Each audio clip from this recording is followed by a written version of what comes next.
बहुत समय पहले की बात है। हंसपुर नाम का एक राज्य था। वहां का राजा भैरव सिंह एक बड़ा प्रतापी और महान राजा था।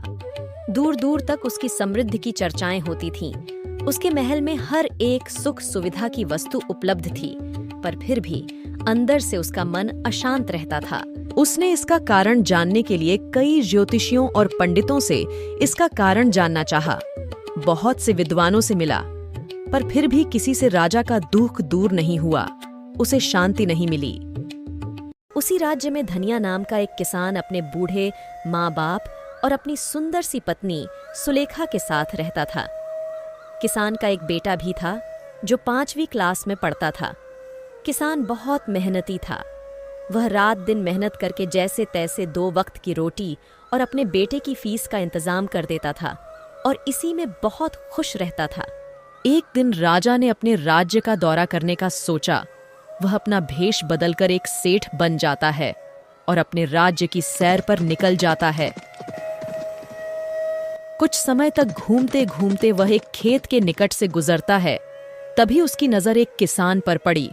वह धनिया था। धनिया ने फटे पुराने वस्त्र धारण कर रखे थे और वह एक पेड़ की छांव में बैठकर भोजन कर रहा था।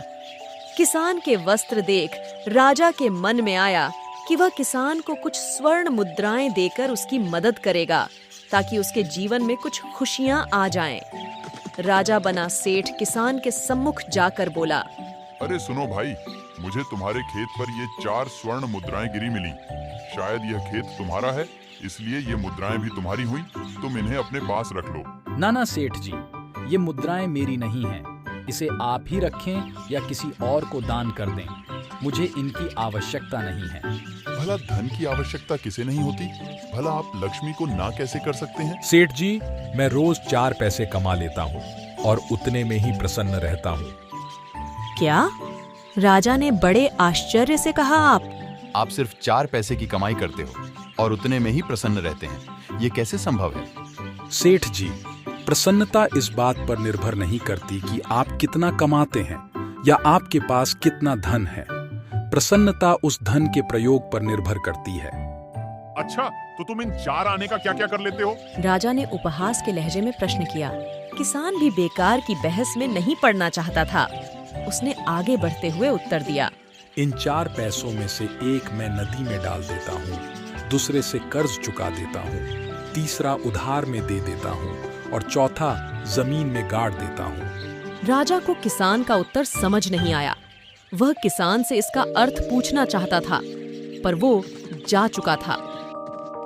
राजा ने अगले दिन ही सभा बुलाई और पूरे दरबार में कल की घटना कह सुनाई और सबसे किसान के उस कथन का अर्थ पूछने लगा। दरबारियों ने अपने अपने तर्क पेश किए, पर कोई भी राजा को संतुष्ट नहीं कर पाया। अंत में किसान को ही दरबार में बुलाने का निर्णय लिया। राजा ने मंत्री से कहा, जाओ देवमल और उस किसान को खोजकर राज दरबार में लेकर आओ। जी महाराज।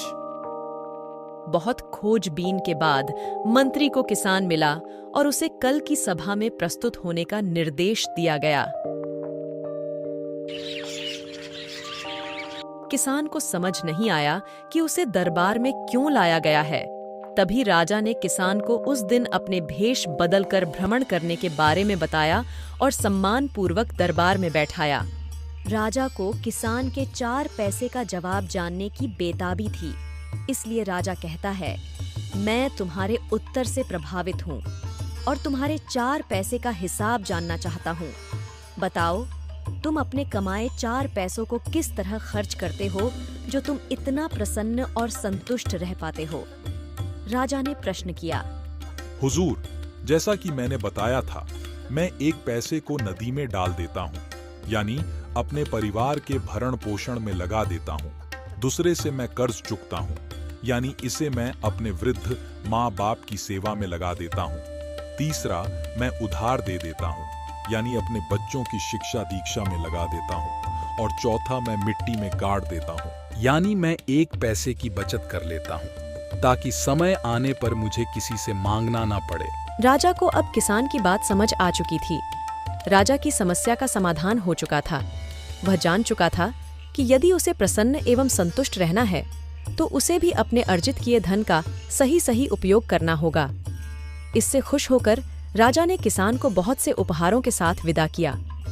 इसलिए मित्रों, कहा जाता है कि आप भले ही पैसों से सब कुछ खरीद सकते हैं, परंतु आप कभी भी आंतरिक शांति और सुख को कभी नहीं खरीद पाएंगे।